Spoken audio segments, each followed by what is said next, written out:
नमस्कार, बुलेटिन में आपका स्वागत है। मैं हूं आपके साथ आशा सरमाल। चलिए शुरुआत करते हैं छत्तीसगढ़ से जुड़ी खबरों की। पूर्व लोक निर्माण मंत्री राजेश मूणत ने प्रेस कॉन्फ्रेंस कर भूपेश सरकार पर घोटाले का आरोप लगाया और उन्होंने भूपेश सरकार पर आरोपों का बौछार करते हुए, यानी कि जो आरोपों का एक जखीरा उन्होंने सामने रखा है, एक बौछार उन्होंने कर दी है, जिसमें साफ तौर पर वो कहते हुए नजर आए कि जब से कांग्रेस सरकार सत्ता पर आई है तब से लगातार घोटाले पर घोटाले हो रहे हैं। कई जगह ऐसे काम हुए हैं जिसका जिक्र आज तक नहीं हुआ है और जाहिर तौर पर आपको यह भी बताते चले कि आज कांग्रेस पार्टी लगातार आरोप लगाती हुई नजर आ रही थी और लोकार्पण भी आज यहां पर हुआ है, मगर टेंडर अभी तक नहीं हुआ। यानी जो काम यहां पर किए गए उनका टेंडर ही नहीं हुआ था और उन्हें लोकार्पण भी कर दिया गया। बंधुवर नमस्कार। छत्तीसगढ़ में कांग्रेस सरकार बनने के बाद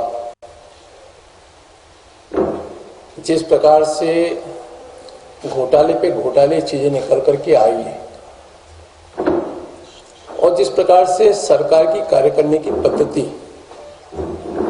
पिछले दिनों भी मैंने एक विषय सबके बीच में लेके आया था कि जिस विधानसभा का बजट में प्रावधान तक नहीं था, उस समय ऐसी क्या जल्दी हो गई थी कि कांग्रेस पार्टी के शीर्ष नेतृत्व तो मुख्यमंत्री जी ने मिलकर के उसका भूमि पूजन कार्य संपन्न किया। 1 नवंबर को राज्योत्सव के दिन भी इस रायपुर शहर में कई आधे अधूरे प्रोजेक्टों का लोकार्पण हुआ। फिर वापस 24 तारीख को उन्हीं प्रोजेक्ट का फिर लोकार्पण हुआ। चाहे वो पार्किंग की बातचीत करूं, चाहे बूढ़ा तालाब की बातचीत करूं, या सिटी कोतवाली की बातचीत करूं, या पहले भी उस दिन भी हुए थे और उसके बाद में 24 तारीख को भी हुए। लेकिन सबसे बड़ी विसंगति इस बात की है, क्या इनके टेंडर प्रक्रिया को इन्होंने संपन्न किया कि नहीं किया? क्या काम पूर्ण होने के बाद में, लोकार्पण होने के बाद में टेंडर होते हैं? और ये मैं उदाहरण के साथ सरकार की कार्य करने की पद्धति आज आपके बीच में रख रहा हूं। पहले कई जगह ऐसे काम हो चुके हैं और कई बार उजागर भी हुए हैं। पिछले दिनों देवेंद्र नगर के चौक का लोकार्पण, जिसका नाम ग्लोबल चौक रखा है, पहले उस पर कंट्रोवर्सी हुई थी क्योंकि अमर गुरु बख्शाणी के नाम पर उस चौक का नामकरण पहले से हो चुका था। एक समाज, एक वर्ग, एक तबके ने उसको लेकर के अपनी नाराजगी व्यक्त की थी, लेकिन उसके बाद में भी उस चौक का नया नामकरण आपने किया, उसका उद्घाटन हो चुका, उसका लोकार्पण हो चुका है, लेकिन उसकी टेंडर की प्रक्रिया भी पूर्ण नहीं हुई। बिना टेंडर के, बिना प्रक्रिया पूर्ण किए कौन सी एजेंसी ने काम कर दिया और उसका भुगतान किस मद में कैसे होगा? डीजीपी डीएम अवस्थी ने 2020 में हुए अपराधों को लेकर वीडियो कॉन्फ्रेंसिंग के जरिए सभी एसपी और आईजी की बैठक ली और बैठक में डीजीपी ने जिलेवार अपराधों की समीक्षा की। उन्होंने सभी पुलिस अधीक्षकों को अपराधों पर नियंत्रण करने और पेंडिंग मामलों को निकालकर जल्द निपटारे करने के भी निर्देश दे दिए। इसके साथ ही विजुअल पुलिसिंग के हिसाब से काम करने की बात कही गई और डीजीपी डीएम अवस्थी ने कहा कि 11 महीने हुए अपराधों की समीक्षा हुई है और हर पुलिस अधीक्षक और आईजी से बात की गई। कानून जो व्यवस्था बनाई गई थी, यहां पर अपराधों पर नियंत्रण, चिटफंड, अवैध शराब के साथ ही पेंडिंग मामलों के निकारण के लिए, यानी कि पूरा तरह से इनका निपटारा करने की भी अब दिशा निर्देश जो है वो जारी कर दिए गए।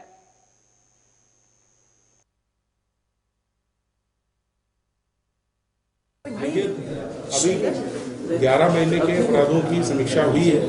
हर पुलिस अधीक्षक और हर आईजी से मैंने बात की है और कानून व्यवस्था और अपराधों पर नियंत्रण के लिए साथ साथ इस साल का अंत हो रहा है तो पेंडिंग अपराधों पर निकाल के लिए चिटफंड, अवैध शराब, जितने भी मामले हैं उनकी समीक्षा की गई और पूरी समीक्षा पूरे साल के अपराधों की 5 या 6 जनवरी को की जाएगी वो फिजिकल रूप से यहाँ आएंगे, उन्हें बचा हुआ जो टाइम है इस महीने का, और साथ साथ पुलिसिंग में जो विजिबल पुलिसिंग का जो हमने कॉन्सेप्ट लाया है उसको भी चलाने के लिए, जैसा दुर्ग में भी शुरू हुआ है, सभी जगह इसको बोला गया है, जिससे कि लोगों के मन में विश्वास और उत्साह की भावना रहे और पुलिस अपनी समस्त जिम्मेवारियों को निभाने के लिए कृतसंकल्पित है। और जहाँ तक अपराधों का सवाल है, जो अक्सर प्रश्न उठाए जाते हैं, ऐसे लगभग ये ऐसा शायद पहली बार होगा कि सारे मामलों में ही पुलिस ने लगभग गिरफ्तारियां की हैं और चालान पेश किए जा रहे हैं। बहुत जल्दी मैं आपकी एक प्रेस कॉन्फ्रेंस भी बुलाऊंगा जिसमें ऐसे छत्तीसगढ़ सरकार की हाफ बिजली बिल योजना से प्रदेश के लाखों घरेलू बिजली उपभोक्ताओं के चेहरों पर खुशी देखी जा रही है। मुख्यमंत्री भूपेश बघेल के नेतृत्व में राज्य सरकार द्वारा शुरू की गई इस योजना के तहत अब तक 38,42,050 उपभोक्ताओं को छत्तीसगढ़ शासन द्वारा 1,336 करोड़ रुपए की घरेलू सब्सिडी दी गई है। ये कह सकते हैं कि सीधे सीधे लोगों की जेब में 1,336 करोड़ रुपए की बचत हुई है। तो कांग्रेस प्रवक्ता विकास तिवारी ने कहा कि कांग्रेस ने जो वादा किया था उसे पूरा किया। 2 साल बेमिसाल कांग्रेस सरकार के द्वारा छत्तीसगढ़ राज्य के 38,42,050 बिजली उपभोक्ताओं का 1,336 करोड़ रुपया की राहत दी गई।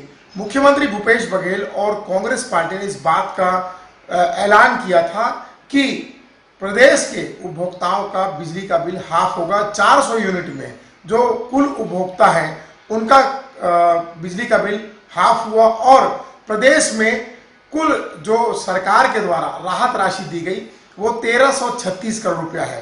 कांग्रेस पार्टी वह पार्टी है जो वादा करती है और उसे निभाती है। वो भारतीय जनता पार्टी नहीं है कि वादा करती है और उसे जुमला कह देती है। मुख्यमंत्री भूपेश बघेल और कांग्रेस सरकार ने 2 साल जिस बेमिसाल तरीके से काम किया है, छत्तीसगढ़ राज्य की जनता इस बात को धरातल स्तर पर देख रही है और जो बिजली उपभोक्ता हैं इस राहत को पाकर के बेहद खुश और प्रसन्न है। आने वाले समय में भी कांग्रेस पार्टी ने जो वादे किए हैं उसे पूरा। तो अंबिकापुर के घड़ी चौक में आज कांग्रेस सेवा दल के बैनर तले प्रदेश के खाद्य मंत्री अमरजीत भगत ने केंद्र सरकार द्वारा लगाए गए कृषि कानून को लेकर विरोध प्रदर्शन किया, जिसमें कांग्रेस सेवा दल के पदाधिकारी एवं कार्यकर्ता मौजूद रहे। इधर प्रदेश के खाद्य मंत्री ने कहा कि केंद्र सरकार द्वारा जो कानून लाया गया है उसे सरकार वापस ले। जिस तरह से आज पूरे देश के कानून में लगातार हड़कंप मचा हुआ है, यानी कि किसान इस आंदोलन में पूरी तरह से शामिल हो चुके हैं, भयभीत हो चुके हैं और आक्रोशित भी दिख रहे हैं।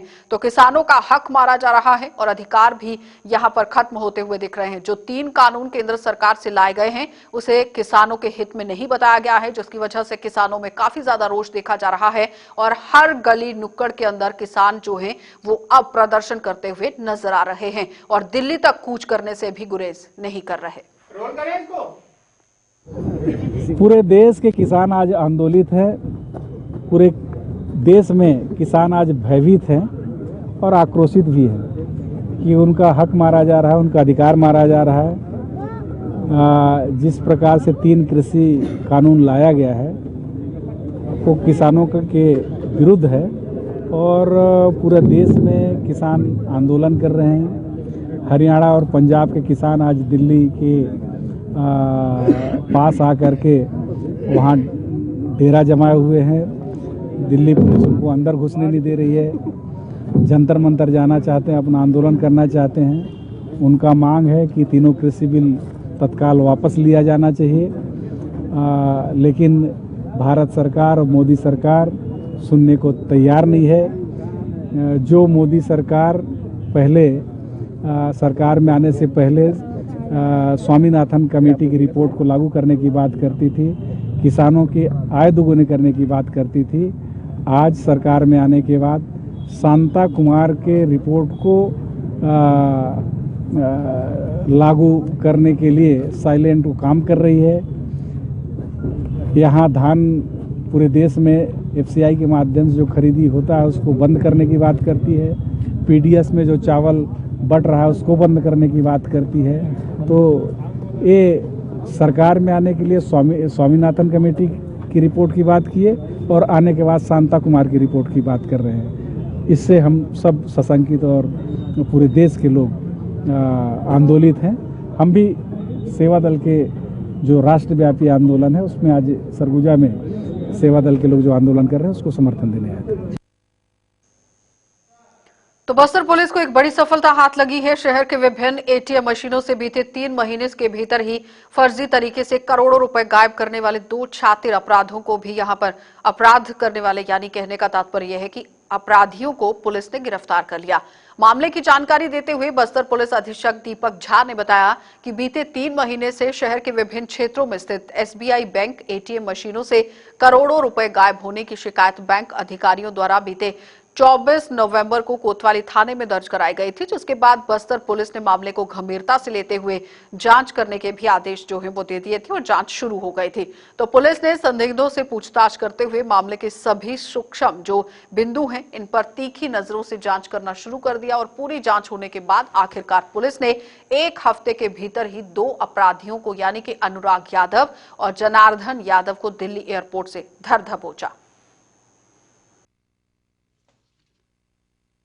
जगदलपुर शहर के विभिन्न एटीएम मशीनों से फर्जी तरीके से करोड़ों रुपए को गमन करने वाले को बस्तर पुलिस ने यूपी के जौनपुर से गिरफ्तार कर बस्तर ले आई है।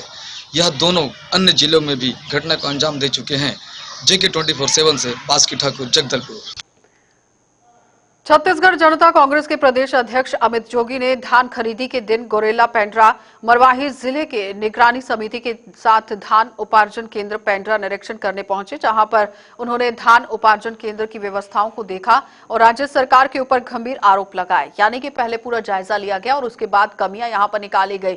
साथ ही राज्य सरकार के द्वारा 2500 रुपए क्विंटल धान खरीदी की बात भी यहां पर हुई और बात को याद दिलाते हुए कहा कि अभी किसानों को पिछला 2500 रुपए धान का पूरा रकम भी नहीं दिया गया है, यानी जो पहले दावे और वादे किए गए थे वो अभी तक पूरे नहीं हुए हैं, इसको भी सामने रखा गया। तो राज्य सरकार पूरे तरीके से फेल हो चुकी है। इस तरह यहां पर बयानबाजी जो है वो भी हुई और मंडियों में एक दिन में सिर्फ 10 से 12 किसानों को टोकन दिया जा रहा है और अगर इस हिसाब से खरीदी होगी तो किसानों का धान खरीदने में जो इंटरेस्ट है वो ज्यादातर बढ़ेगा और 6 महीने यहां पर इसे खरीदने में लग गए हैं।